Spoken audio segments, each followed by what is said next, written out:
y vamos a compartir la palabra. A los que tenéis Biblia, si queréis ir al libro de Salmos, al Salmo 135 y versículo 5. Vamos a leer estos dos versículos, el 5 y el 6 del Salmo 135.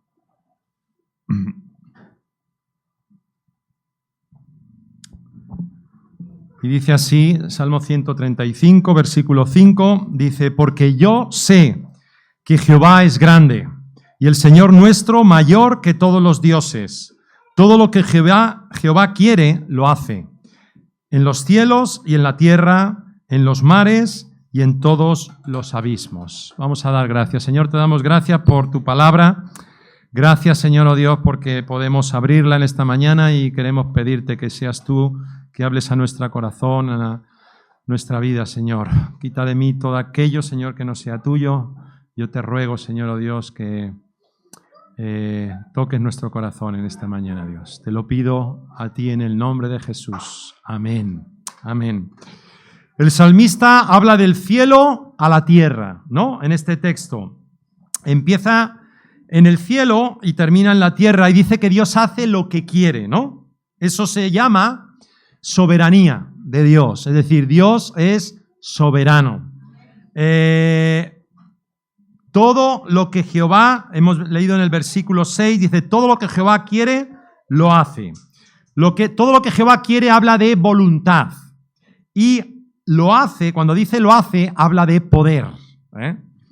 ¿Por qué? Porque nosotros tenemos voluntad a veces, pero a veces no tenemos poder. Es decir, nosotros tenemos voluntad, por ejemplo, de venir esta mañana a la iglesia, pero si hubiéramos tenido 40 grados de fiebre, seguramente no hubiéramos podido, y nos hubiéramos tenido que quedar en casa. Hubiéramos querido, hubiéramos tenido voluntad, pero no hubiéramos podido, ¿no?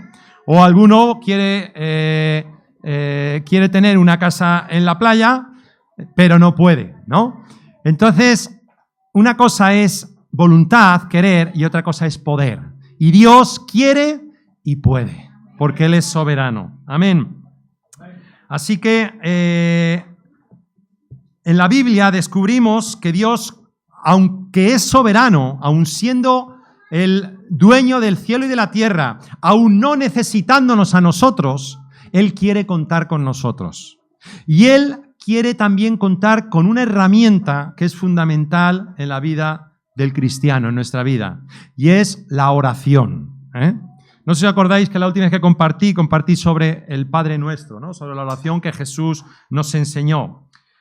Pues la oración es muy importante en nosotros, porque aunque Él no necesita de nuestras oraciones, porque Él es más sabio que cualquiera de nosotros, Él quiere y ha decidido contar con nuestra oración y ha orquestado todo para que oremos conforme a su voluntad.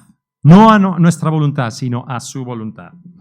Pero si Dios es soberano y Él lo sabe todo, ¿por qué orar a Dios? O mejor dicho, ¿cómo orar a un Dios así que es soberano y que lo sabe todo? Quiero decirte 3 cosas sobre la oración. Primero, que Dios no creó la oración para darnos cosas, o no la creó solo para darnos cosas, sino la creó para tener un encuentro con nosotros, para tener un encuentro. Y ese encuentro lo que hace es que nos va transformando. Cuando recibimos cosas somos bendecidos, ¿no? Pero cuando Dios tiene un encuentro con nosotros, Él nos cambia y Él nos gobierna.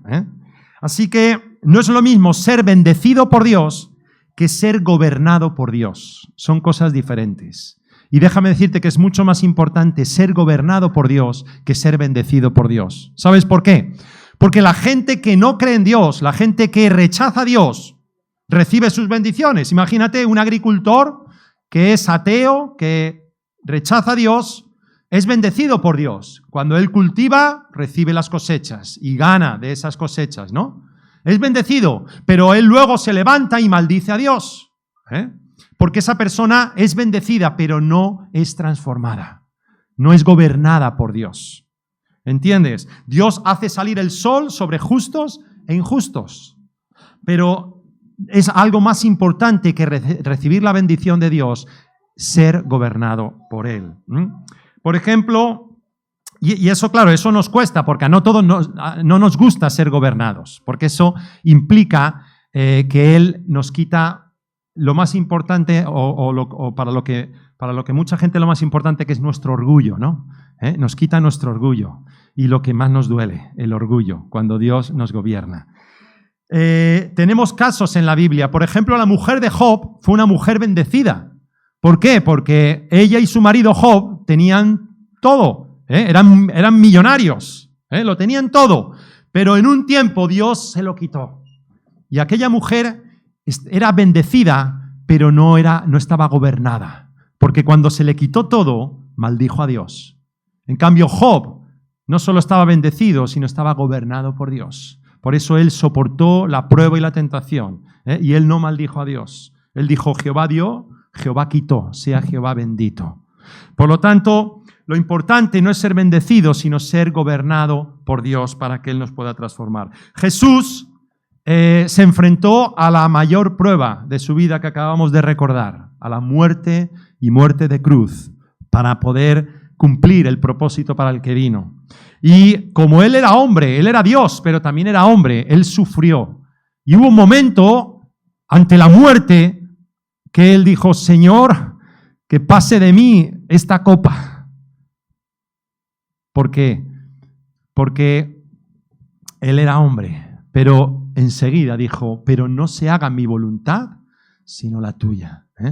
¿Por qué? Porque Jesucristo, estaba gobernado por Dios, porque Él era Dios. Por lo tanto, Él no solo tiene en cuenta la bendición, sino el ser transformados.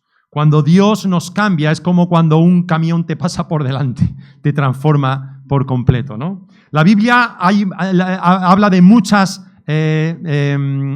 símiles, ¿no?, de lo que Dios hace en nuestra vida. Por ejemplo, el libro de Jeremías dice que Dios nos ha dado un espíritu nuevo. Dice Jeremías que Dios nos ha dado un espíritu nuevo. El libro de Ezequiel dice que Dios nos ha dado un corazón nuevo. Dios nos ha dado un nuevo corazón. El libro de Romanos, en el capítulo 5, dice que el amor de Dios ha sido derramado sobre nuestros corazones por el Espíritu Santo. En 1 Corintios 5:17 dice que Dios nos ha hecho una nueva criatura. O sea, nos ha transformado por completo. En 2 Corintios 2 dice que Dios nos ha dado o ha puesto en nosotros la mente de Cristo. En Efesios 2 dice que nos ha dado vida cuando estábamos muertos en delitos y pecados. Y en 1 de Pedro dice que nos ha dado una nueva naturaleza. Así que si Él hace todo eso en nosotros, que nos da un espíritu nuevo, un corazón nuevo, derrama su amor sobre nosotros, nos da la mente de Cristo, nos da vida, nos da una nueva naturaleza, ¿una persona puede seguir siendo igual? Imposible. Él nos transforma, nos hace nueva criatura. Somos transformados por Él. Y es que si no, no hay otra forma. Hay una frase que escuché hace tiempo que decía: no todos los que están en la casa del Señor son del Señor de la casa. Y es que no todos los que heredan el Evangelio son del Evangelio. ¿Por qué? Porque el Evangelio no se puede heredar. Dijo Jesús que esto no es de cosa de carne, no es por voluntad de carne ni de sangre, sino por voluntad de Dios. Amén. Por lo tanto, el Evangelio no se puede heredar. No es porque tus padres hayan sido cristianos o porque tus abuelos. Eso lógicamente trae una influencia en nosotros. Pero el Evangelio se tiene que recibir. Y tenemos que experimentar lo que en Juan capítulo 3 habla como el nuevo nacimiento. El nuevo nacimiento. Cuando hablamos de un encuentro, hablamos del nuevo nacimiento. Cuando hablamos de muchos encuentros, hablamos de la formación del cristiano. Es decir, el carácter de Cristo se va formando en nosotros a través de encuentros con el mismo Dios. ¿Entendemos? Así que un encuentro te transforma, el nuevo nacimiento. Muchos encuentros van formando la vida de Cristo en ti. Van formando. Ahí, en esa búsqueda se hallan los encuentros. Si no buscas, no encuentras. Si quieres tener encuentros, busca a Dios de verdad. y determina buscarlo hasta encontrarlo. Por lo tanto, necesitamos que Dios tenga un encuentro con nosotros. No uno, sino muchos encuentros. Cada día Él necesita encontrarse con nosotros a través de la oración. Por lo tanto, como digo, Dios creó la oración para tener encuentros, para transformarnos. Número 2, Dios creó la oración para usarnos, para contar con nosotros. Y te explico esto. Hay la voluntad de Dios, o hay 3 tipos de voluntad. La voluntad de Dios la podemos definir en 3 tipos de voluntad. Por un lado está la voluntad moral de Dios. ¿Por qué? Porque Dios es bueno. Dios es bueno, es su naturaleza, la voluntad moral. Esa voluntad se cumple sí o sí, porque Dios es bueno y es Dios. Nosotros hemos recibido esa voluntad moral de Dios, pero en nosotros no se cumple siempre. ¿Por qué?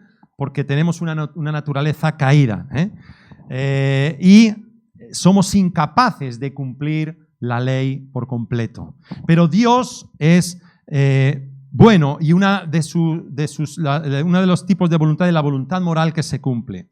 Luego está la voluntad decretiva, que siempre se cumple porque depende de Dios. Es decir, Dios dice algo y se cumple. Dios decreta y se cumple. Él dijo, yo vengo en breve, y lo va a cumplir, porque Él lo prometió. Pero entre la voluntad que hemos dicho moral y la voluntad decretiva, también está la voluntad asociativa, que es aquella referida a todo lo que Dios puede hacer solo, pero decide contar con nosotros para hacerlo. Dios quiere o nos da el privilegio de formar parte de su plan. Dios ha hecho muchas cosas a través de personas. Solo hay unas pocas cosas que Dios ha hecho solo. La creación, la venida del Mesías, la muerte y resurrección y la ascensión de Jesucristo y el regreso del Mesías. Ahí no lo ha hecho Dios, ¿vale?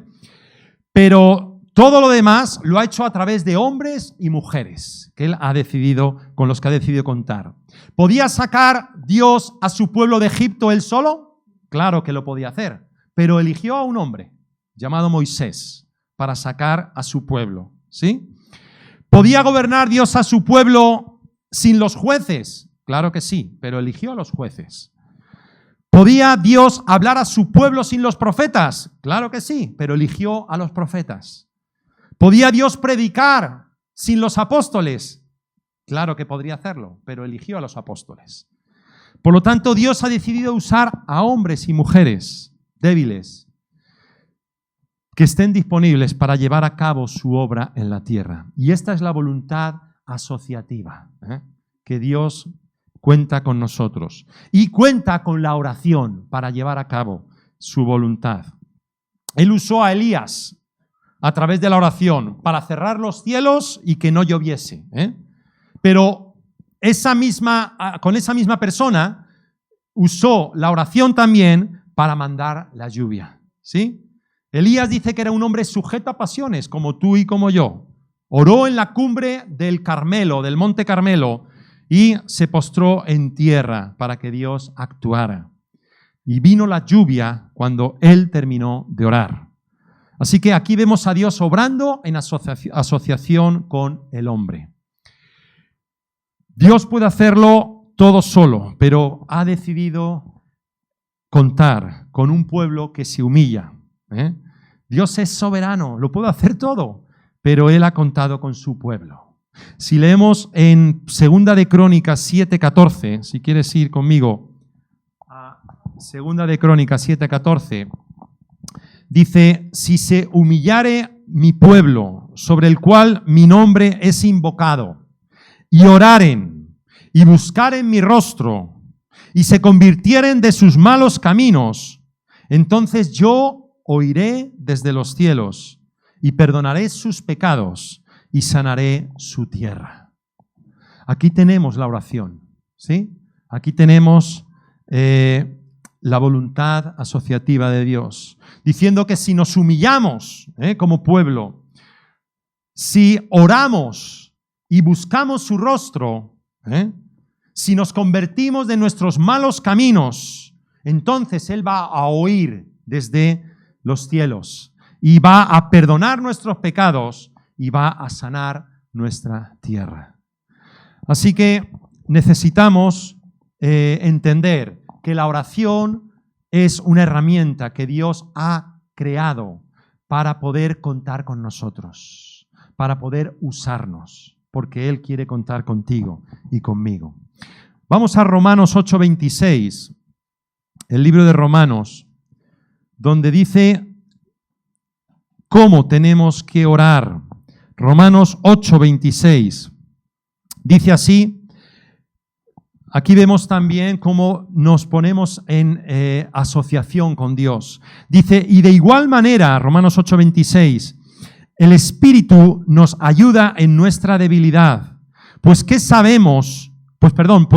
hemos de pedir como conviene, no lo sabemos. Pero el Espíritu mismo intercede por nosotros con gemidos indecibles.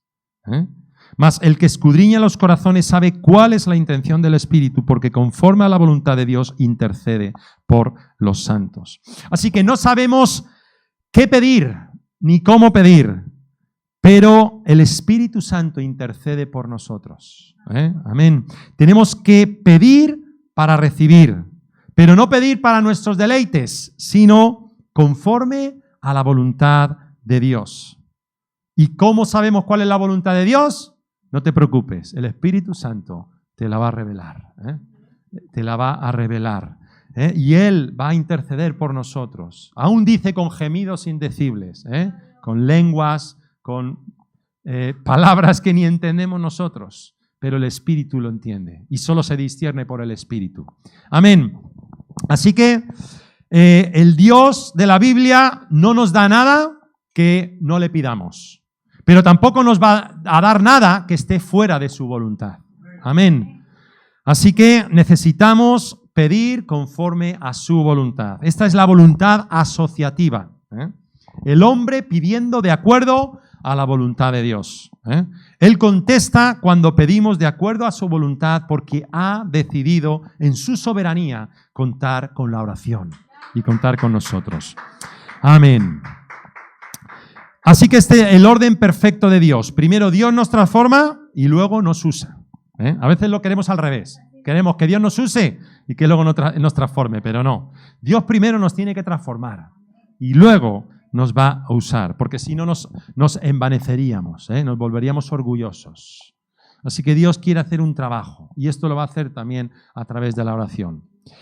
Así que, número 1, Dios hizo la oración para tener encuentros con nosotros. Número 2, para usarnos. Y número 3, para bendecirnos. Porque también Él nos bendice cuando nosotros pedimos y Él responde. Pero si pensamos que la oración es solo para pedir o para recibir de Dios, cuando no recibimos nada, ¿qué nos pasa? Que nos frustramos. Y nos volvemos como niños diciendo, ya me canso, ya no le voy a pedir más, porque como le pido y no recibo, pues ya me canso.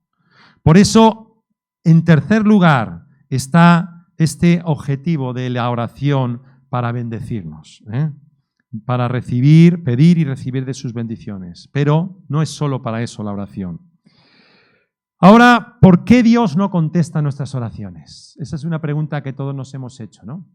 ¿Por qué Dios no contesta nuestras oraciones en muchas ocasiones? La Biblia nos dice por qué. ¿Por qué Dios no contesta? Número 1, Dios no contesta nuestras oraciones cuando hay una vida de pecado. Cuando hay una vida de pecado. Vamos a ir a Isaías 59:2, este texto del profeta Isaías, donde dice por qué Dios no escucha. Y dice así, Isaías 59:2, dice, pero vuestras iniquidades, o sea, vuestros pecados, han hecho división entre vosotros y vuestro Dios, les dice Isaías. Y vuestros pecados han hecho ocultar de vosotros su rostro para no oír. Para no oír. Por lo tanto, ¿por qué Dios no escucha cuando vivimos en pecado? Porque Dios es santo y Dios es justo. Es santo, o sea, apartado del pecado, es justo, retribuidor de acuerdo a nuestros actos. Y Dios también es un Dios sabio. Y a veces Dios tiene que callar ante nuestros errores. Y Dios no escucha ni contesta cuando vivimos en pecado. No cuando pecamos, porque todos pecamos, sino cuando vivimos en pecado, que es diferente. Por lo tanto, Dios quita su comunicación. Mira, el habla o la comunicación es un acto de amor. Cuando en la pareja o en el matrimonio, cuando nos enfadamos, ¿qué es lo primero que quitamos? El habla, ¿no? O cuando dos amigos se enfadan, se dejan de hablar, ¿no? Y dicen, pues ya no te hablo más. Y hay gente que se tira hasta días sin hablar, hasta días y hasta años sin hablar. Porque el hablar, la comunicación es un acto de amor, ¿sí? Por eso Dios vino al mundo por la palabra. Dice Juan 1:1, en el principio era el verbo, y el verbo era con Dios, y el verbo era Dios. Dios es la palabra, Jesucristo es la palabra, ¿no? Entonces, Él derramó su amor a través de la palabra, Jesucristo, ¿no? Por lo tanto, Dios nos amó viniendo a esta tierra, el verbo vino a nosotros. Pero cuando hay pecado en nuestra vida, Dios calla para que no nos demos cuenta de que estamos andando mal y de que Dios está callando, no responde a nuestras oraciones. Así que cuidado con la vida de pecado, cuando vivimos en pecado. La enfermedad no es un problema para Dios. La pobreza no es un problema para Dios. El pecado sí es un problema entre nosotros y Dios, cuando vivimos en pecado. Así que cuando andamos en pecado, Dios no contesta nuestra oración. Su silencio nos habla de nuestra necesidad de cambiar. Si leemos en Juan 9:31, si quieres ir conmigo a Juan 9:31, dice, en este caso es del Nuevo Testamento, porque hemos leído antes Isaías, ¿no? Pero Juan 9:31, fíjate lo que dice. Dice, y sabemos, que esto lo dice el ciego a los judíos, le dice, y sabemos que Dios no oye a los pecadores, pero si alguno es temeroso de Dios y hace su voluntad, a ese oye. Dios no oye a los pecadores. No se refiere a los pecadores, porque entonces estamos todos, sino a los que viven en pecado, que no es lo mismo, porque pecadores, todos somos pecadores. No hay justo ni siquiera uno, pero ahora hemos sido justificados en Jesucristo. Amén. Y ahora ya no andamos en pecado, pero si andamos en pecado, Él no nos va a oír. Y la única ocasión cuando Dios nos va a escuchar es cuando nos arrepentimos, le pedimos perdón y volvemos a Él. Entonces sí, Él nos va a escuchar. Número 2, Dios no escucha o no contesta nuestras oraciones cuando no hay fe. Cuando no hay fe. La fe es lo que más le agrada a Dios y lo que más le da gloria a Dios. La fe. Sin fe, dice un texto, es imposible agradar a Dios. No podemos agradarle sin fe, porque la fe es el conducto. Es como, yo lo visualizo la fe como si fuera un acueducto, ¿no? Todos hemos visto el acueducto de Segovia, por ejemplo, ¿no? Es un conducto que nos une a Dios. Y su gracia viene por medio de la fe. ¿Sí? Por gracia sois salvos por medio de la fe. Así que la fe es necesaria. Sin fe es imposible agradar a Dios. Por lo tanto, el Dios de la Biblia no va a hacer nada que no sea para su gloria. La fe dice, yo no puedo, pero tú sí puedes. Eso es la fe. La fe dice, yo no alcanzo, pero sí, tú sí alcanzas, Dios. Yo no puedo, pero yo creo que tú puedes. Tú lo puedes hacer. Esa es la fe. Y ocurrió algo con Jesús cuando fue a Nazaret. Ven conmigo a Marcos 6, 5, al Evangelio de Marcos. Jesús estuvo en Nazaret, que era su tierra, ¿no? Jesús nació en Belén, pero era Jesús de Nazaret, ¿no? Y dice el capítulo 6 de Marcos y el versículo 5, dice que, en el versículo 2 dice que comenzó a enseñar en la sinagoga y empezaron a decir, ¿no es este el carpintero, hijo de María? Versículo 3. Mas Jesús les decía, no hay profeta sin honra, sino en su propia tierra, y entre sus parientes y en su casa. Y dice el versículo 5, y no pudo hacer allí ningún milagro, salvo que sanó a unos pocos enfermos, poniendo sobre ellos las manos. Y estaba asombrado ¿de qué? De la incredulidad de ellos. Y recorría las aldeas de alrededor enseñando. Así que no pudo hacer milagros en Nazaret. ¿Por qué? Por la incredulidad de ellos. Y cuando dice que no pudo, tenemos que entender bien esto de que no pudo. Porque ¿puede haber algo más fuerte que Jesús? Si dice que no pudo, es porque era más fuerte que él, ¿no? ¿La incredulidad era más fuerte que él? ¿Más fuerte que Jesús? No. Hay dos formas de entender la palabra no puedo. Una es porque es más fuerte que yo y otra es porque no me va a glorificar, estaba diciendo Jesús. Es decir, yo te puedo decir, oye, ¿por qué no sales ahí y robas una botella de agua y me la traes? Tú vas a decir, no puedo, ¿no? Porque va en contra de mis principios, ¿no? Puedes hacerlo, puedes ir a una tienda y robar una botella de agua y traerla, pero me vas a decir, no puedo. Aquí Jesús estaba diciendo que no pudo porque no es porque no tuviera poder para hacerlo, sino porque él no iba a ser glorificado en ellos. No iba a ser glorificado por la falta de fe y su padre no se iba a mover. Por lo tanto, él dijo, no pudo, dice la palabra, hacer milagros allí. Así que luego dice que bajó del monte de la transfiguración y los discípulos no podían echar a un demonio. Y Jesús les echa las culpas a los discípulos y les dice generación perversa e incrédula. Así que el problema no estaba en Jesús, sino en los vasos que escogió, que no tenían fe.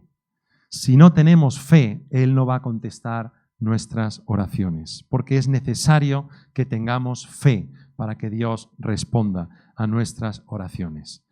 Amén. Y número 3, Dios no contesta si no hay perseverancia. Si no hay perseverancia. La perseverancia da valor a lo que vamos a recibir. ¿Cuáles son los regalos que más ansiamos nosotros cuando éramos pequeñitos? Los que pedíamos con insistencia, ¿no? Yo quiero esto, yo quiero esto. Todos nos acordamos de un regalo, de un juguete, de algo que anhelábamos con total pasión y fuerza, ¿no? Y cuando recibíamos ese regalo era el que más nos hacía ilusión. ¿Por qué? Porque lo pedíamos con perseverancia. Así que necesitamos persistencia y perseverancia para que Dios conteste la oración. Eso lo puedes leer en Lucas 11. No lo vamos a leer ahora, pero ahí nos narra la historia de un hombre que visita a otro de noche para pedirle pan a medianoche. Y Jesús dice que por su insistencia y por su importunidad, que en el griego original dice por su sinvergonzonería, sinvergonzonería, cuando uno es sinvergüenza, que no le da vergüenza de nada, y yo pido y pido y pido. Pues dijo Jesús que por su importunidad e insistencia recibió lo que pedía. Por eso dice, el que pide, recibe. El que busca, halla. Y el que llama, se le abrirá. Por lo tanto, necesitamos persistencia para que Dios conteste. Y la persistencia hace que la persistencia primero nos transforma, la persistencia da valor a lo que vamos a recibir, la persistencia limpia nuestros motivos, la persistencia fortalece nuestra fe, porque hablar día a día con aquel que no vemos fortalece nuestra fe. Amén. Y Satanás quiere robar nuestra fe, pero necesitamos perseverar y necesitamos el escudo de la fe, ¿no? En Efesios 6 habla del escudo de la fe para luchar contra los dardos del diablo que quiere robarnos nuestra fe. Y la persistencia hace que seamos una bendición también para los que nos rodean, para nuestra familia, para nuestra comunidad, para nuestra iglesia. Por lo tanto, necesitamos persistencia. La persistencia hace que nos enamoremos más de Él que de lo que Él nos puede dar. Y es que a veces solo miramos a lo que Él nos puede dar y nos olvidamos de Él. Él es el centro de todo. Cuando solo nos enfocamos en lo que queremos y en lo que estamos esperando que Dios nos dé, le dejamos a Él a un lado. Entonces necesitamos persistencia para entender que es Él el que nos da todo lo que necesitamos. Amén. Así que necesitamos pedir para su gloria, no para nosotros. A veces pedimos egoístamente solo para nosotros y para nosotros. Eso es como si, imagínate que una persona en su empresa pide hacer un curso de formación para irse a otra empresa. No tendría sentido, ¿no? Tú no puedes pedir algo para otras cosas. Entonces, necesitamos entender que pedimos o oramos para la gloria de Dios, para que Dios se glorifique en nosotros, en nuestra familia, en nuestra iglesia, en nuestra comunidad. Pues tenemos trabajo, ¿no? En la oración.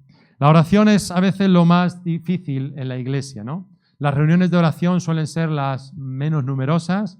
Los domingos somos muchos, pero para orar suele haber poca gente, porque orar cuesta. Pero Dios ha creado la oración no solo para pedir, sino para poder encontrarnos con Él, para estar con Él y para que Él nos pueda usar y que Él pueda contar con nosotros a la hora de hacer su voluntad. Amén. Pues vamos a orar a Dios y vamos a perseverar en la oración, sabiendo que es la herramienta que Dios nos ha dado. Si llevas mucho tiempo orando por algo y Dios no te ha dado todavía la respuesta, persevera. Yo también estoy en ese camino. A veces pasan años para que Dios responda, pero necesitamos perseverar, alejarnos del pecado, y necesitamos también tener fe, porque sin fe es imposible agradar a Dios. Gracias, Señor, en esta mañana porque podemos venir delante de ti, Señor. Gracias por lo que tú has hecho por nosotros, en nosotros y con nosotros, Señor.